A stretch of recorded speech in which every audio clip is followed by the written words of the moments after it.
Buonasera a tutti, cerchiamo di non andare oltre i 5 minuti canonici di ritardo. Grazie intanto per la vostra presenza. Questa sera presento con molto piacere il relatore, perché oltre ad essere un amico fa parte di Inquadra ed è uno di quelli che si dà da fare per far sì che le proiezioni degli altri funzionino. In altre parole è uno degli organizzatori delle serate qui di Inquadra, perché voi vedete me che presente, ma come potete immaginare ci sono tante altre persone che danno una mano e che fanno sì che le serate funzionino, e lui è uno di quelli.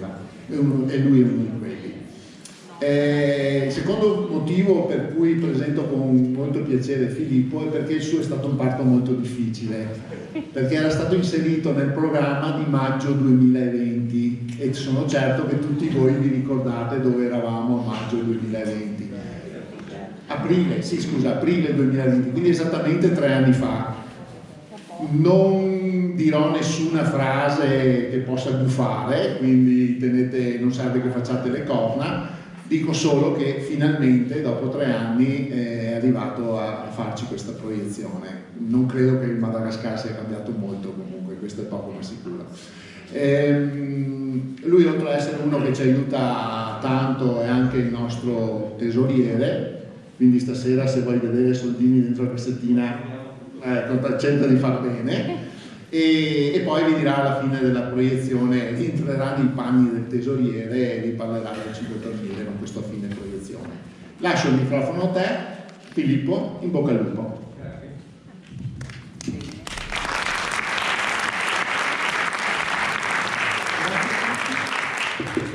Grazie a tutti. Ok, cominciamo. Sì. Allora, questo è un viaggio che abbiamo fatto nel 2019 ad agosto, e è stato un viaggio di 2 settimane e abbiamo visitato la parte a sud della capitale Antananarivo. Come vedete scendiamo per la strada nazionale numero 7 percorrendo fino ad arrivare a Tulear sul mare, dopodiché ripercorrendo la costa saliamo fino a Morondova per poi tornare verso la capitale. Parliamo un po' di quest'isola. Questa è un'isola molto grande perché è molto estesa, è la 4ª isola per superficie più grande del mondo. È vasta circa il doppio dell'Italia e lunga 1,5 volte. Biologi, antropologi e zoologi l'hanno sempre considerata un grande mistero quest'isola, perché ancora oggi non hanno ben capito la sua origine. Sicuramente 140 milioni di anni fa, quando la parte africana con la parte asiatica si sono separate, il Madagascar è rimasto in mezzo, ereditando sia da una parte la parte asiatica e una parte africana. Poi sicuramente il fatto che è stata isolata in mezzo all'oceano ha dato la possibilità di differenziarsi profondamente rispetto sia alla parte africana che alla parte asiatica. Se ciò non bastasse, i primi uomini che hanno colonizzato quest'isola provenivano dall'Indonesia e dalla Malesia. Questo ha portato la creazione di questa etnia malgascia, che è un'etnia con tratti somatici, culturali, più simile alla parte asiatica che alla parte africana. Quindi è un continente veramente a sé. Questa foto, che è la foto che ho usato per la copertina, è una foto per me molto rappresentativa. Questa siamo il giorno dopo che siamo arrivati alla capitale, ci muoviamo, e questa in effetti è una delle prime foto che ho scattato. Ma questa foto per me è emblematica, perché qui riusciamo a capire che cos'è questo popolo malgascio. È un popolo sempre sorridente, guardate, è un popolo laborioso, qui stanno portando a casa il raccolto della giornata, ed è un popolo che si ingegna, che ha sempre col sorriso sulle labbra cercato di trovare soluzioni. Guardate questo carretto autocostruito, ci siamo trovati in queste strade. Adesso vi faccio vedere un secondo un'immagine. Loro percorrevano in discesa questo carretto spinto col peso, curvando, ed era, insomma, il Madagascar ci ha accolto così, ma è stato veramente un'immagine emblematica di tutto il viaggio. Percorriamo le prime strade e qui cominciamo a vedere, appunto, come vi dicevo, tanta gente che lavora sui campi, e cominciamo a capire perché quest'isola viene chiamata Isola Rossa. Qui vedete appezzamenti di risaie, vedete la terra qui è rossa, e il colore deriva dal suolo, dalla laterite. Tutto il Madagascar è ricco di laterite. Poi vedremo nelle prossime immagini che i fiumi si dipingono di rosso, che il rosso è un colore costante che troveremo lungo tutto il nostro percorso. Questi terrazzamenti, tutta coltivata. Queste foto accompagneranno tutto il viaggio, perché in qualsiasi momento, quando i bambini si accorgevano che noi stavamo passando in macchina, ci rincorrevano per salutarci e per un po' di contatto, per giocare con noi. Lungo il percorso abbiamo trovato questa cooperativa di donne che lavoravano la seta selvatica. La seta selvatica, a differenza della seta comune di gelso che viene allevata negli allevamenti, è una seta che viene raccolta, che i bozzoli vengono raccolti allo stato selvatico. Al contrario della seta, quella coltivata, è una seta che ha un filato più grossolano, è un colore irregolare, è più ruvida, però è più resistente. Questa è una cooperativa di donne, quindi vedete tutto il processo dalla raccolta del bozzolo fino alla pulizia e fino a qua lo stanno stendendo e poi lo filavano. Attorno alle donne che lavoravano, anche qui pieno di bambini. Una delle caratteristiche del Madagascar è che sentiremo sempre vociare di bambini che giocano, e che è un popolo molto molto giovane. Eccoli qua, e questi sono loro che ci salutano prima di rimetterci in strada. Arriviamo al prossimo paese e vediamo che c'era un sacco di gente concentrata attorno a questa piazza centrale, e abbiamo scoperto che questo era il mercato degli zebù più grande del Madagascar. Qui vedete, qui avevano appena venduto gli animali e contavano i soldi.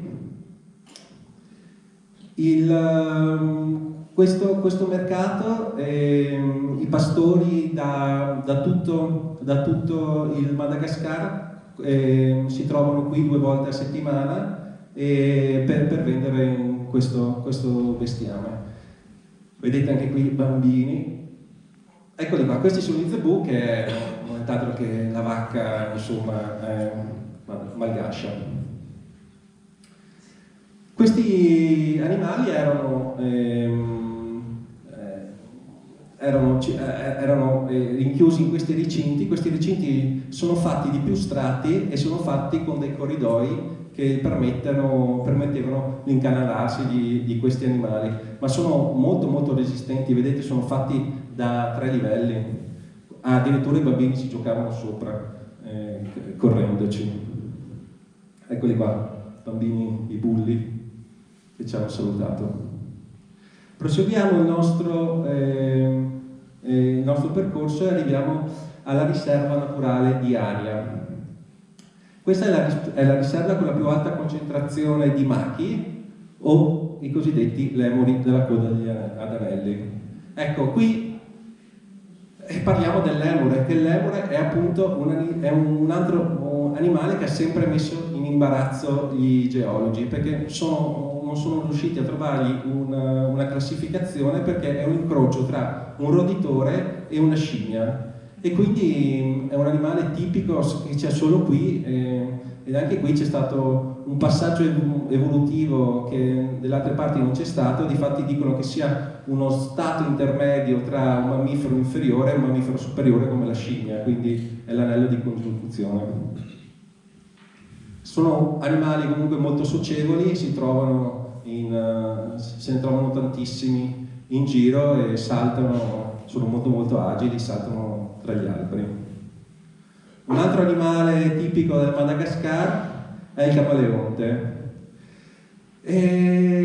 La maggior parte delle specie di camaleonti si trovano in Africa, e più precisamente 2/3 delle specie sono qui in Madagascar, quindi è veramente un animale tipico. Anche qui vediamo che ci sono di vari colori e di varie forme.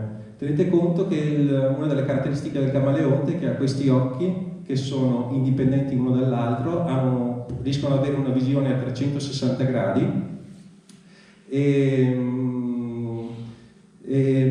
un'altra caratteristica che tutti pensano che il camaleonte cambi colore per mimetizzarsi, in realtà non è così. In realtà cambia colore quando si spaventa, quando provano delle emozioni, quando c'è un cambiamento climatico, quindi ad esempio questo, e addirittura non neanche tutte le specie hanno questa caratteristica. Ecco, questo è un altro animaletto che abbiamo visto, stava dormendo per fortuna, è un boa arboricolo. Sta dormendo perché in realtà è in letargo, perché essendo nella parte sud del mondo era inverno, quindi è in letargo. È un serpente comunque endemico del Madagascar, e il Madagascar è la patria di più di 80 specie di serpenti, ma la cosa caratteristica è che nessuno di questa tipologia di serpenti è velenoso ed è pericoloso per l'uomo. Ad esempio, al contrario della Tasmania, dove tutte le specie di serpenti endemiche invece sono velenose. Questo è il paesaggio che ci circonda, quindi vedete, essendo anche la stagione invernale, che c'è l'acqua. Questa è un'immagine che ci ha lasciato un po' stupiti, perché giuro che non è Photoshop. Praticamente troviamo questi pulcini, e io, nonostante tutti i documentari dico quello che ho visto, ma io i pulcini così ne ho mai visti. E allora mi sono interrogato, ho chiesto alla guida che non sapeva, ha chiesto a una guida locale, l'allevatore locale, e ha detto che praticamente li tingevano di questo colore così i rapaci non li mangiavano e quindi erano protetti.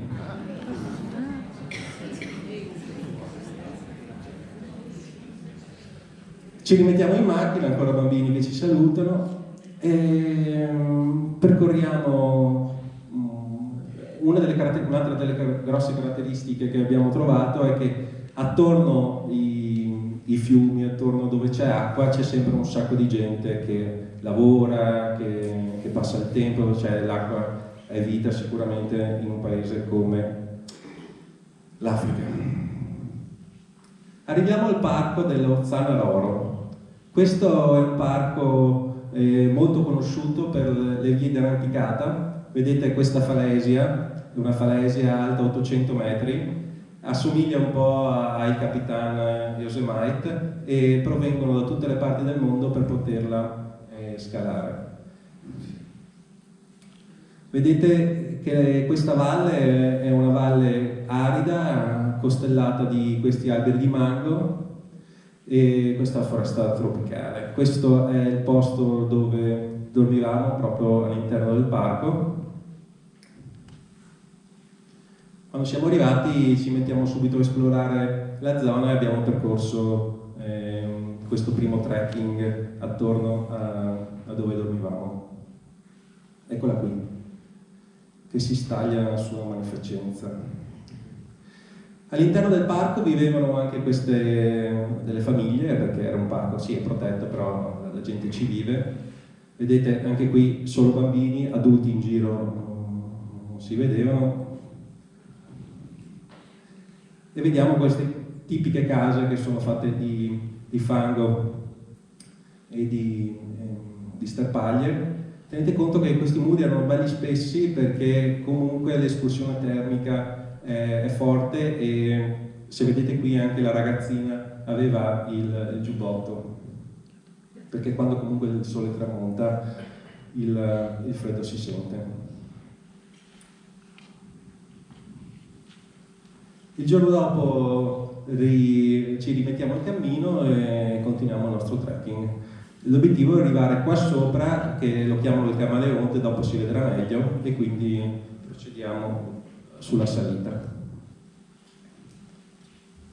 Quello qui, le prime ore, le prime luci del giorno. Ecco, questo è un'altra cosa strana. Strana perché c'era la nostra guida che ci accompagnava che quando puntava il dito per indicarci la roba, le varie cose, le varie piante, i vari animali, non estendeva mai l'indice, ma teneva sempre la mano in questa maniera qua. Ho detto, non ho voluto chiedere perché magari aveva qualche difetto, non lo so. In realtà poi ho letto in giro e ho scoperto che puntare il dito può portare pesanti superstizioni e tabù per loro. Cioè hanno la convinzione che se uno indica può ferire o addirittura uccidere una persona, quindi queste popolazioni non indicheranno mai oggetti o cose con il dito esteso, no? Cosa che non avevo mai visto in giro. Ci fa vedere un sacco di piante, frutti e animali che noi in realtà non avevamo mai visto, perché sono proprio specie endemiche del Madagascar. Eccolo qui si vede un po' meglio il camaleonte. E procediamo insomma verso la salita. Vedete, la fine è anche abbastanza ripido, però una volta arrivati su lo spettacolo è impagabile, perché questo massiccio di 800 metri di parete completamente verticale fa il suo effetto. Un'altra cosa bella, che avete visto che c'è questa erba alta, improvvisamente comparivano queste persone che trasportavano generi alimentari, ma di tutto, da un paesino all'altro. Vedete, scalzi o con delle ciabattine. Quando noi avevamo le scarpe da trekking eravamo un po' in difficoltà, invece questo è l'unico mezzo di trasporto per questa gente che attraversano le valli e percorrono un sacco di chilometri per approvvigionarsi.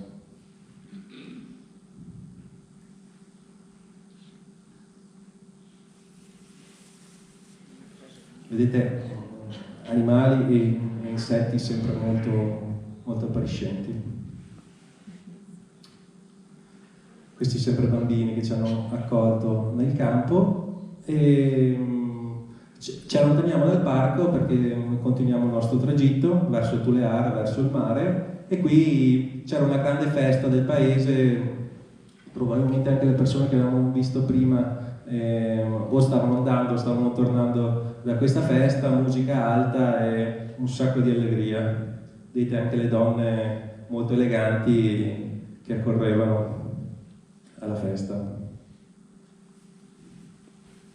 Ok, ci rimettiamo in strada, anche qui i soliti bambini in intermezzo che ci sono sempre. Questa è la nostra guida, che qui sembra anche un personaggio un po' tosto, ma in realtà era un ragazzo, un buonaccione, era piccolino di fisico e molto timido. Gliel'ho mandata, che mi ha detto che l'ha mandata ai suoi amici e si è un po' bullato facendo vedere. Ok, continuiamo, siamo al Parco Nazionale di Isalo. Il parco è un'area protetta situata nella parte meridionale, centro-meridionale del Madagascar, e qua voi mi direte: ma è sbagliato mettere questa foto? Io vi direi: guardate meglio, ditemi se vedete qualcosa di strano. Eccolo qui, esatto, un insetto stecco che si nasconde. Vedete, la nostra guida lo muove, ma è riconoscibile se uno non sa che è lì. Vedete, qui si vedono meglio un po' le zampe, un insetto stranissimo, e qui si vede chiaramente.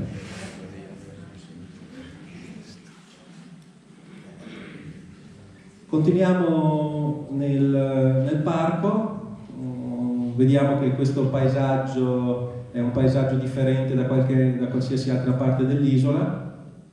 Ci sono queste grandi conformazioni rocciose modellate dal vento, immersi in questa vegetazione tipo savana. Vedete, il vento ha scavato le rocce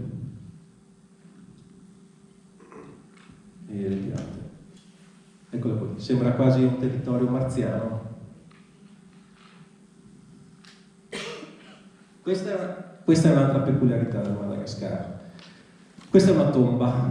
Le tombe si trovano sparse dappertutto, lungo le strade, lungo i parchi. E i rapporti che hanno i malgashi con la morte è un rapporto molto profondo, è un rapporto molto diverso dal nostro. Ad esempio, questa è una tomba di un bambino, vedete, le adornano con delle caratteristiche che ricordano le persone decedute. Dopo lo vedremo meglio, ma hanno diversi riti particolari che noi non siamo abituati. Ad esempio, ogni 7 anni riesumano i corpi, li avvolgono con dei teli bianchi e fanno una festa che dura tutto un giorno. È una festa grande, una festa di tutta la famiglia, e ballano e cantano tutta la notte. Dopo lo vedremo meglio. Questa è una pianta di aloe vera, ce n'erano tantissime. E questa è la foto prima noi eravamo sopra quando mi ho fatto vedere le foto, adesso siamo scesi perché continuiamo il nostro percorso.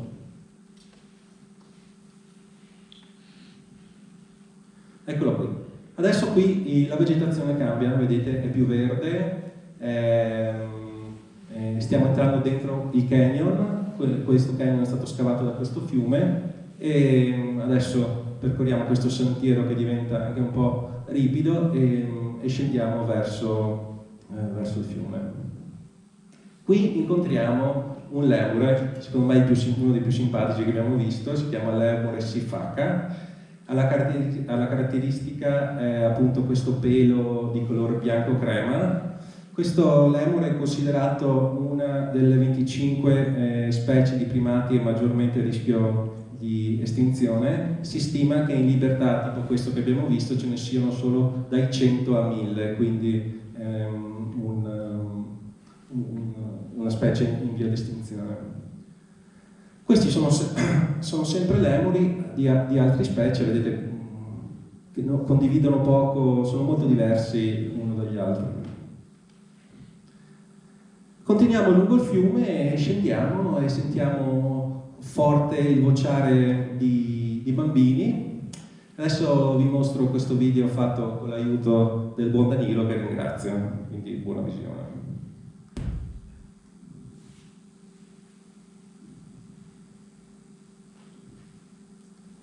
Aspetta.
ci tengo a farvi vedere rifarvi vedere alcuni degli scatti, perché questo secondo me è stato uno dei momenti più belli del viaggio, perché ci siamo sentiti accolti, abbiamo giocato con loro e è stato veramente uno dei momenti di empatia e di quei momenti che valgono il viaggio.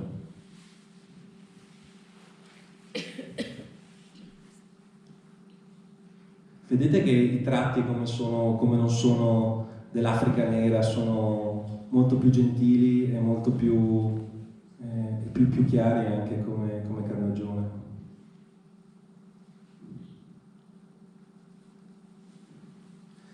Ok, andiamo avanti e ci rimettiamo in viaggio, sempre direzione Turear, quindi la costa. E anche qui vediamo un sacco di gente vicino al fiume. Vedete che vi dicevo che anche l'acqua è rossa, vedete com'è rossa.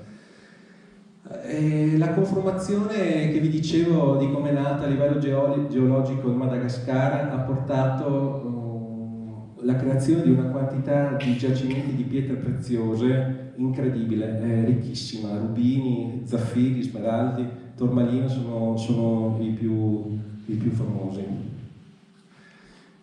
C'erano questi uomini che portavano questi sacchi pesanti di sassi, di sabbia e di terra raccolti in alcune miniere vicine, a spalle le portavano sul letto del fiume.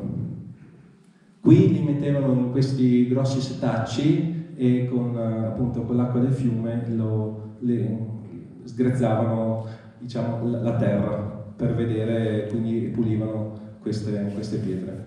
Apro una parentesi sulla maglietta di questo signore. Questa maglietta è una maglietta che abbiamo visto, forse anche nel video ce n'era qualcuno, moltissime persone ce l'hanno, ci hanno poi spiegato che era tipo una campagna elettorale, non so se del presidente oppure credo che fosse il presidente, e come merchandising distribuiva a tutti queste magliette, quindi un po' di marketing virale. Quindi abbiamo detto, prendevano questi grossi sacchi, lavavano questa terra e cominciavano a setacciare il risultato appunto di questa pulizia. Vedete? Sperando di portare a casa la giornata di lavoro trovando una bella pietra. Qui ognuno ha un compito, ognuno fa delle cose diverse. Vedete, alcuni hanno addirittura il piatto che cercano dell'oro, altri invece hanno questi setacci in cui passano la terra per cercare le pietre preziose. Naturalmente la storia dell'estrazione delle pietre preziose è una storia torbida, perché è piena di sfruttamento, di miniere illegali e di contrabbando. Il Madagascar è un'area di produzione importantissima, è uno dei più grandi giacimenti al mondo. Se tenete conto che gli altri posti importanti sono lo Sri Lanka e il Myanmar, si stima che qui in Madagascar ci sia il doppio dei giacimenti del Myanmar e dello Sri Lanka messi insieme. Quindi ci sono degli interessi economici incredibili.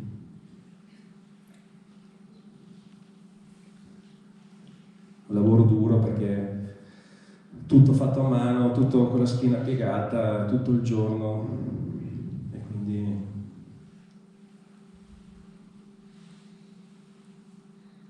ok, questo è un altro lemure, come vedete è completamente diverso dagli altri. Questo si chiama lepilemure, è una specie di lemure scoperto solo recentemente, naturalmente endemico solo del Madagascar. È molto simpatico, perché ti guarda sempre con gli occhi terrorizzati, come se stessi facendo la peggior cosa del mondo, anche se uno cammina e basta, ad ogni passo ti guarda come non capisce.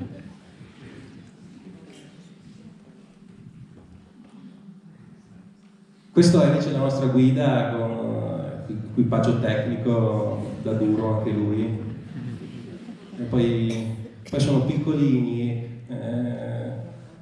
quindi incutono solo molta simpatia e allegria. Lungo la strada troviamo un'altra cosa strana. Questa è un'altra tomba.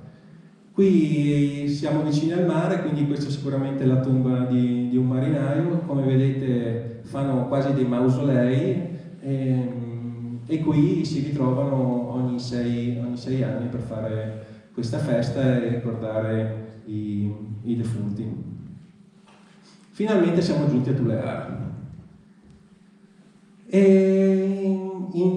Arriviamo e in 5 minuti la piazza si gremisce di gente. Vedete dietro che ci sono i tuk-tuk con la gente seduta sopra e assistiamo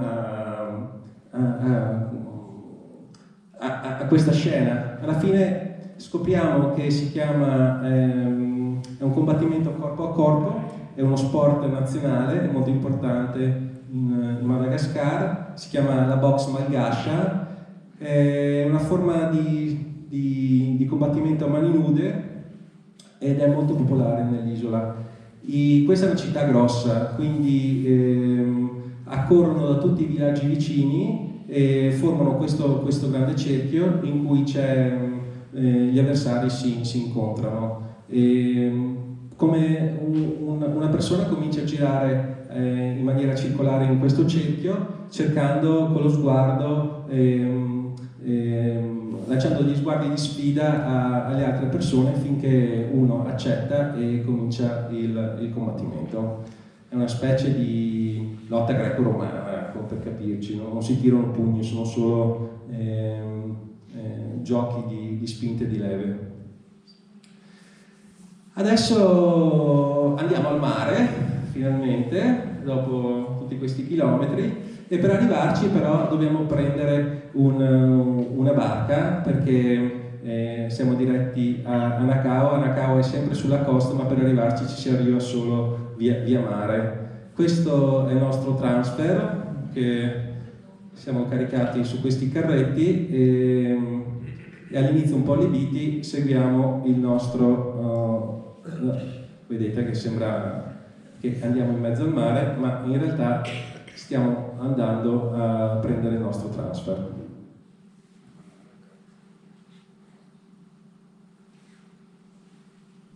Ok, questa è Nakao, questa è un paradiso, è acque azzurre, cristalline.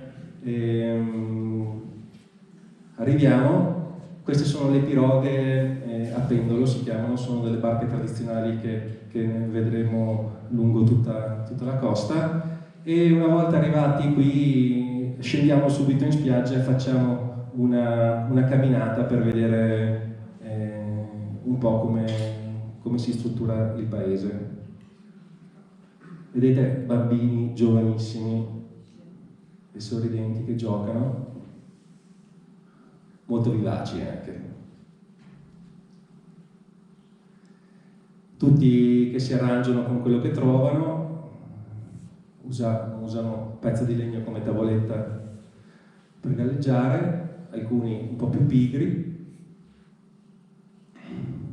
altri tornano da scuola. Vedete c'è il crocifisso perché la religione cattolica comunque è molto diffusa in Madagascar. Nella capitale avevamo anche visto la pubblicità di Radio Maria, non ho provato se prendeva, ma prende dappertutto. Questo invece è il nostro pranzo. Dei ragazzi ci chiedono se volevamo mangiare delle aragoste, abbiamo detto di sì, avete aspettato un secondo, si sono buttati in acqua, hanno tirato su questo ben di Dio e abbiamo mangiato semplicemente queste aragoste fatte ai ferri. Questa ragazza mentre mangiavamo incuriosita ci guardava e questa è la vita del Madagascar, vita giovane, pieni di energia. Guardate che belli che sono.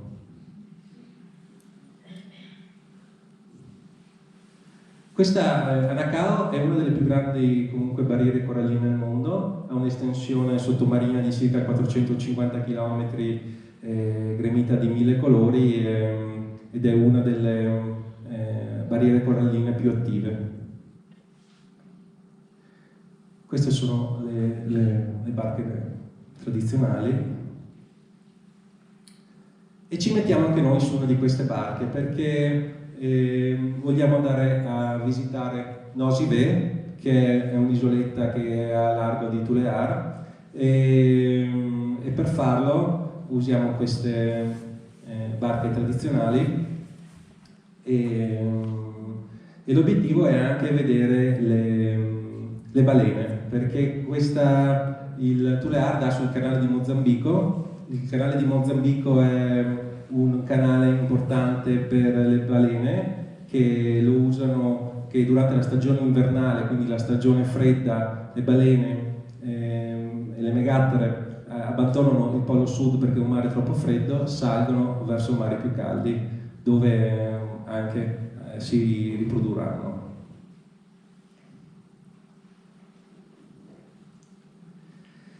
Vi assicuro che è impressionante perché questa barca che vedete dall'altra parte è una barca molto più moderna rispetto a quelle nostre che avevamo, che era più tradizionale, e vi assicuro che 15 metri di lunghezza di animale per 45 tonnellate di peso ed essere praticamente a contatto è impressionante. Sono animali bellissimi, splendidi. Vivono anche a lungo, vivono anche circa 50 anni. Tendenzialmente nella guida c'è scritto che possono saltare fino a 5 metri, ma le nostre erano un po' pigre e quindi questo è stato il massimo che abbiamo visto. Continuiamo appunto per Nosy Be, l'atollo è un paradiso a largo di Tulear. Vedete acque azzurrissime e cristalline. Quest'isola non c'è niente, è solo un atollo in mezzo al canale Mozambico. Anche qui i bambini che dormivano tranquilli. Comunque durante il giorno si stava bene perché era fresco e quindi era anche piacevole sotto il sole di mezzogiorno riposarsi, non bruciava. Questi sono i pescatori che ci sono venuti a portare il pranzo. Vedete, una cosa molto easy in riva al mare e poi se ne rivanno. Eccolo qui, questo è il nostro transfer del ritorno, un po' più strutturato di quello dell'andata, ma ci ha portato sulla terra. Adesso comincia il nostro viaggio sulla costa, quindi siamo arrivati a Tulear nella parte sud-ovest dell'isola. Adesso ripercorreremo tutta la strada per tornare verso la capitale, verso la fine del viaggio. Vedete la costa che... Allora, adesso comincia la parte fuoristrada. Vedete che abbiamo la ruota di scorta e le tanghe di benzina, perché da qui per i prossimi 4-5 giorni non ci sarà nessuna possibilità di rifornirsi in nessuna maniera. Tendenzialmente a me piace viaggiare in autonomia con l'auto, ma tutti quanti mi hanno detto che per fare questo tratto di fuoristrada era impossibile farlo da solo perché c'è sabbia e quindi se uno e non ci sono nessun tipo di indicazioni, quindi in caso di difficoltà eravamo bloccati. Pensate che in alcuni dei paesotti, dei villaggi che passavamo, alcuni bambini si mettevano a piangere perché non avevano mai visto delle persone bianche.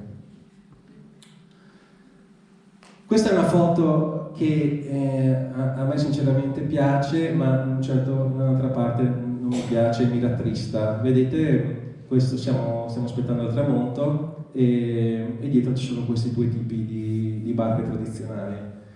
Poco dopo avevo appoggiato però la macchina fotografica, non ce l'avevo più, in lontananza c'era una nave nave enorme, sembrava una portaerei, una cosa gigantesca, tipo una cosa mai vista. E praticamente poi parlando col gestore del nostro albergo ci ha spiegato che sono delle navi cinesi. I cinesi sostanzialmente pescano a strascico, dilaniando tutto e distruggendo tutto l'ambiente marino. È una guerra impari, perché ci sono questi poveri cristi che pescano ancora con metodi tradizionali, e poi dietro ci sono queste brutture. I cinesi li abbiamo visti anche in diverse parti. C'erano delle zone recintate in cui c'erano delle miniere scritto solo in cinese, con solo facce cinesi, e quindi si sono comprati, oltre che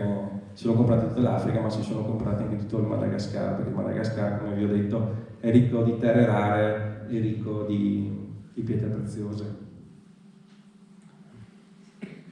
Ecco, questa è... ci siamo fermati anche in questo villaggetto, e qui vediamo le donne con questa maschera, la maschera tradizionale magascia, fatta di sandalo che è ridotto in polvere e mescolato con acqua, e diventa una pasta e la usano come maschera.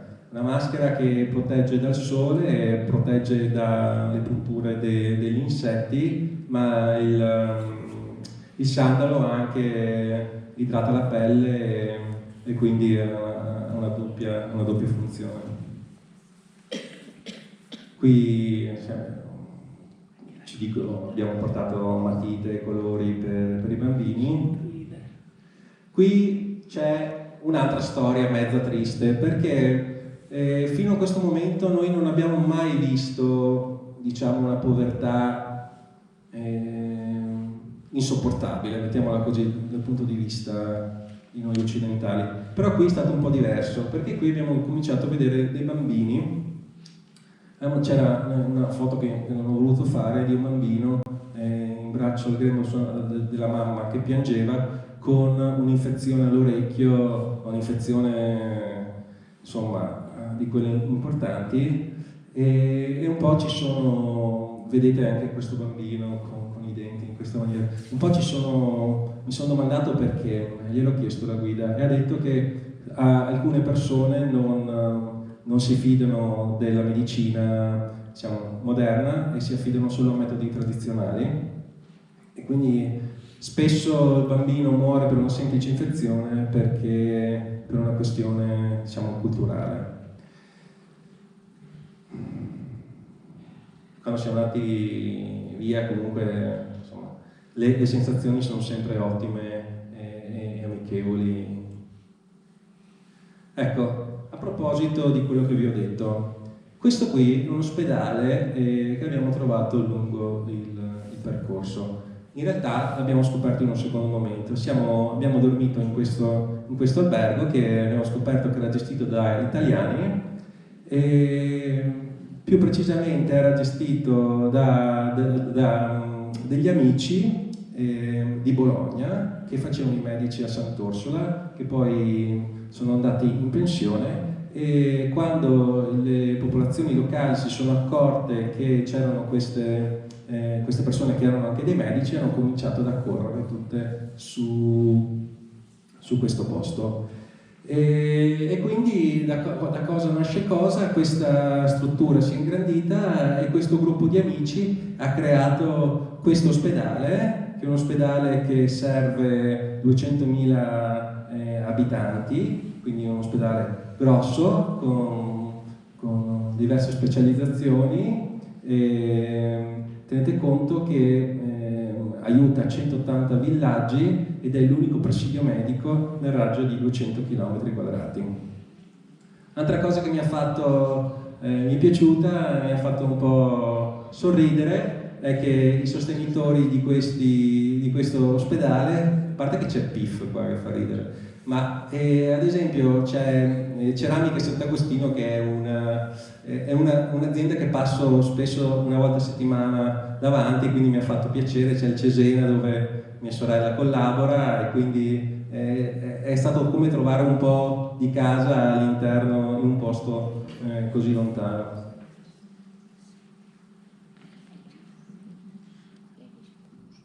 facciamo un'altra passeggiata per vedere, alla fine lì non ci sono monumenti, non c'è qualcosa da vedere, c'è solo vita, quindi alla fine cosa fa? Si passeggia lungo la spiaggia ed è quello lo spettacolo di Madagascar, è la gente.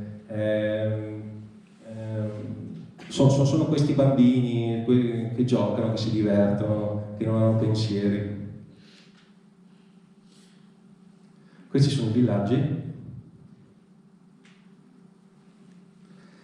E ci sono queste maree che si muovono molto, si possono camminare quasi chilometri all'interno quando c'è la bassa marea prima di arrivare all'acqua alta. Questi bambini stavano raccogliendo, vedete questo rosso che c'è? Raccoglievano questo animale, non ho capito, adesso vi mostro, che emanava questo colore rosso acceso una volta che veniva pescato. Ho cercato di capire che cosa fosse, ma non... Questo sembra quasi un cetriolo di mare, vedete, però in realtà non sono cetrioli di mare, non ho ben capito, però faceva un po' effetto, vedete, qui raccoglievano anche conchiglie e creava questo rosso acceso che sembrava sangue. Questo qui è, se qualcuno sa.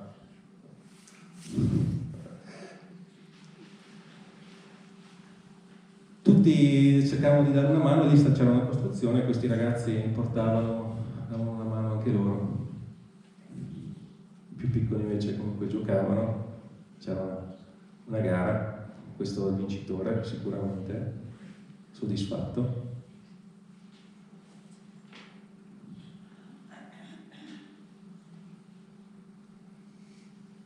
Queste sono le imbarcazioni tradizionali che vi parlavo prima.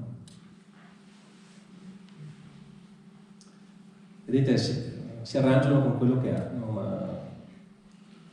e appena ti vedono, anche se stanno giocando a calcio, si interrompono, saltano, ti salutano, ti corrono incontro, è veramente piacevole. Bambini ovunque, negli alberi, ma era pieno di bambini ovunque.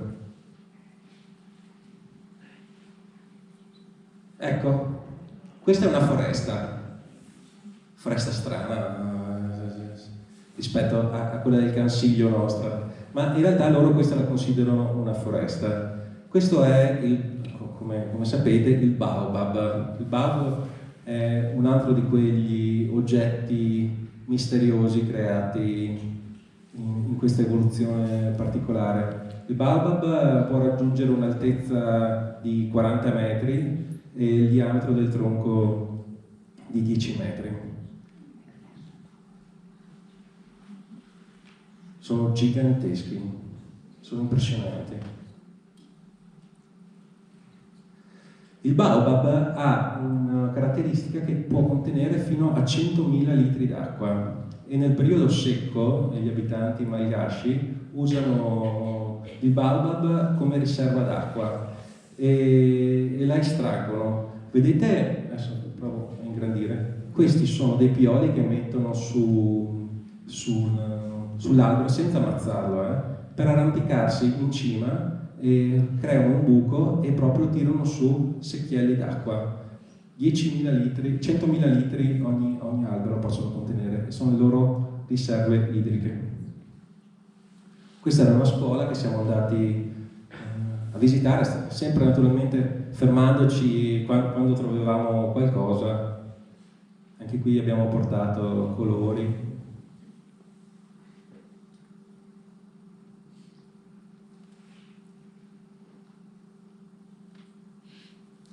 Eccoci. Avete visto un altro personaggio con la maglietta di prima? Adesso stiamo sempre durante la parte di fuoristrada, dobbiamo attraversare questo fiume. E quindi non abbiamo guardato gli orari dei traghetti, sono ironico, adesso capirete perché. Allora, c'eravamo due macchine, comincia a salire il primo, io guardo un po' perplesso, ma vedo che sale tranquillo, quindi va bene. Quindi la nostra guida, anche lui si appresta salire su questa chiatta. Vedete, è tenuto tutto a braccia. E fin qua siamo saliti. Questo era il nostro capitano. A un certo punto il nostro capitano comincia a prendere dei secchi d'acqua e svuotare la barca. Ho detto, vabbè, se il capitano fa così, saprà.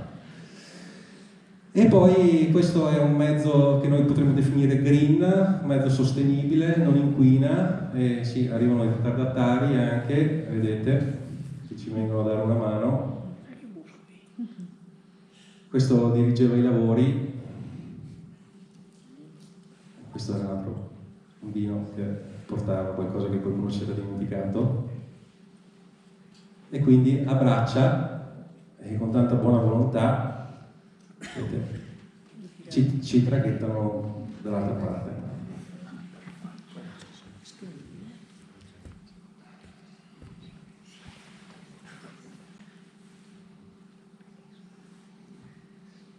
Beh, ce l'abbiamo fatta. Questo era il pubblico che ci aspettava. Eccoci qua, è andato tutto bene per fortuna.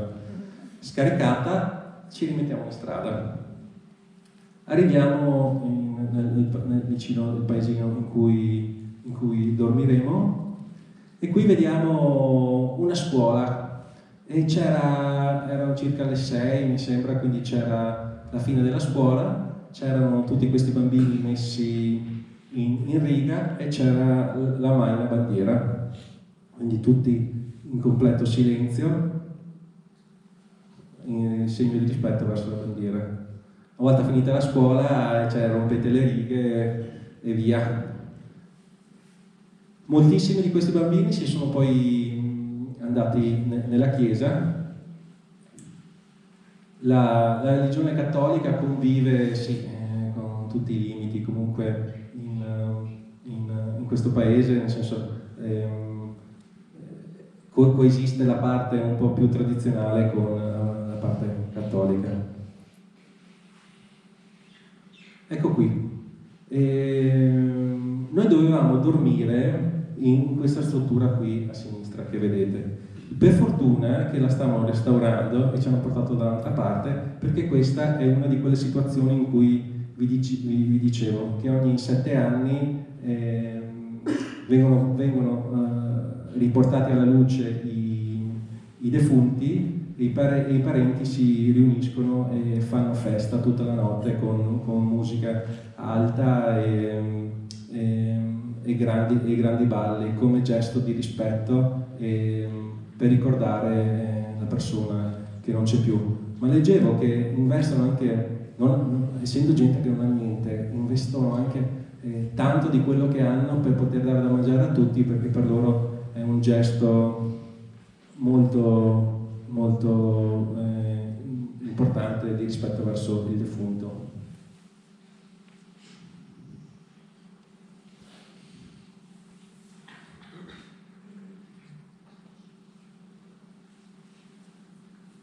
Vedete quando c'è la bassa marea che si creano proprio queste distese di sabbia, ma nel giro di qualche ora il mare si prosciuga. Che qui i bambini dappertutto.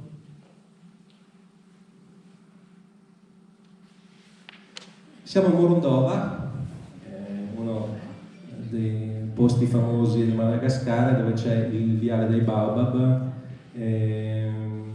Questa è una delle immagini tipiche. Questa è una strada che è famosa perché ci vanno molti turisti, però in realtà è una strada che utilizzano anche loro. Quindi è una strada che effettivamente utilizzano. Bambini che si divertono.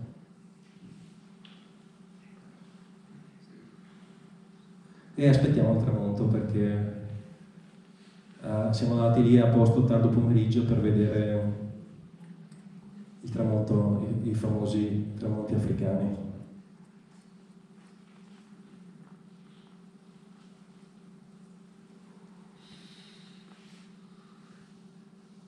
Vedete i bambini, questi qua sono carbone trasportano, è una strada in realtà commerciale.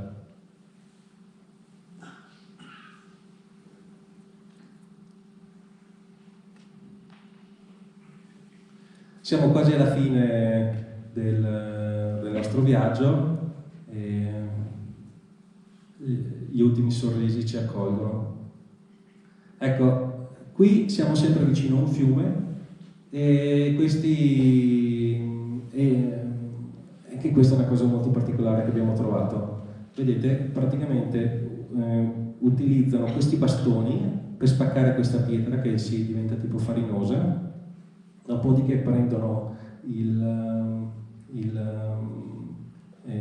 questa polvere e la passano sul settaccio per cercare, penso, oro. Un lavoro durissimo, cioè, perché rompono col bastone la pietra.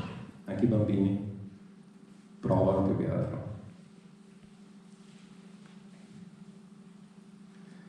Ecco, come ultima cosa, prima di arrivare nella capitale, vediamo questo migliaia di persone che lavorano e quindi cerchiamo di capire che cosa stanno facendo. Questa è una di quelle foto che quando sono arrivato a casa mi ho detto: ma cosa è successo qua? Perché capisco, ma sta facendo un po' di acrobazie. Eccoli qui. Quindi stanno costruendo dei mattoni, quindi cominciano da la terra cruda che viene amalgamata in questa maniera qui, costruiscono questi mattoni con questo stampino, li mettono ad essiccare al sole in maniera simmetrica, li dispongono, tutto sempre a mano. Poi creano queste pile di mattoni che sono in realtà dei grandi forni. Vedete? Impilano tutti. Vedete che si vede un po' di fumo. Sotto danno fuoco e cucinano il mattone. Questa dovrebbe essere la latterite, perché questo terreno rosso è ricco di questa cosa con cui usano anche lo usiamo anche qui da noi per fare i manufatti. Vedete, è una fabbrica, è gigantesca, ci abbiamo camminato per 40 minuti all'interno di questo grande cantiere a cielo aperto.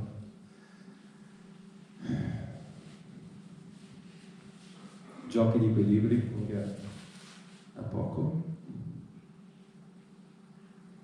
Usano questa specie di cuscinetto che mettono sopra la testa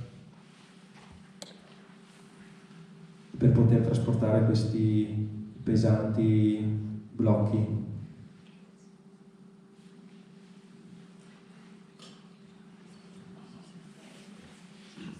Giochi di equilibrio. E poi vi ricordo che loro sono sempre scalzi, hanno al massimo delle ciabattine e qui facevano anche gli slivelli per poter muoversi da una parte all'altra del cantiere. Tecniche diverse, questo invece ce lo carica sulle spalle.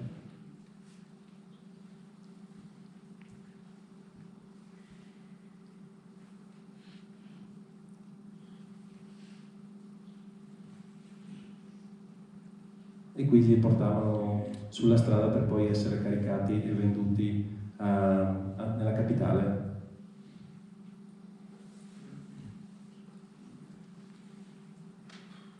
Eccoci, finito.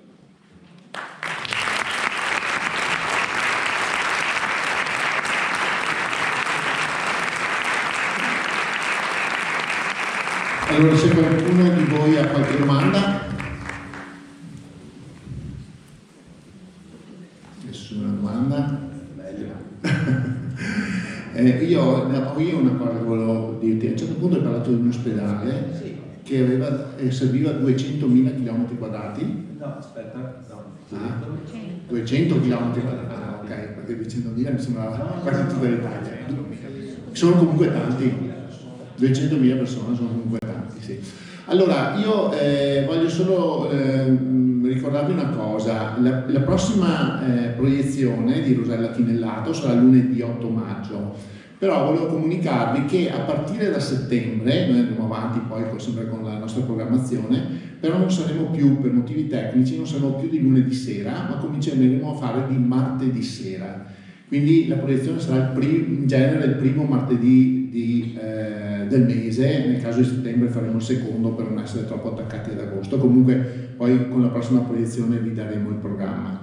Un'altra cosa che lascio comunque la parola al nostro tesoriere, e vi ricordo che Inquadra è un'associazione di amanti di fotografia, ma come vedete non promuoviamo solo la fotografia ma anche viaggi, tante altre cose, senza scopo di lucro, e proprio per questo a partire da quest'anno è possibile anche donare ad Inquadra al 5 per 1000. Lascio la parola al ragioniere. Non c'è niente da dire, cioè, abbiamo fatto un percorso con la nostra associazione, ci siamo strutturati e siamo diventati da un anno, da quasi 2 anni APS, che quindi abbiamo anche il bollino di associazione importante, e uno di questi benefici è appunto poter accedere a varie maniere per poterci sostenere. Uno di questi è il 5 per 1000, e quindi se per aiutarci a continuare a fare attività del genere, se indicate il codice fiscale, vi ringraziamo.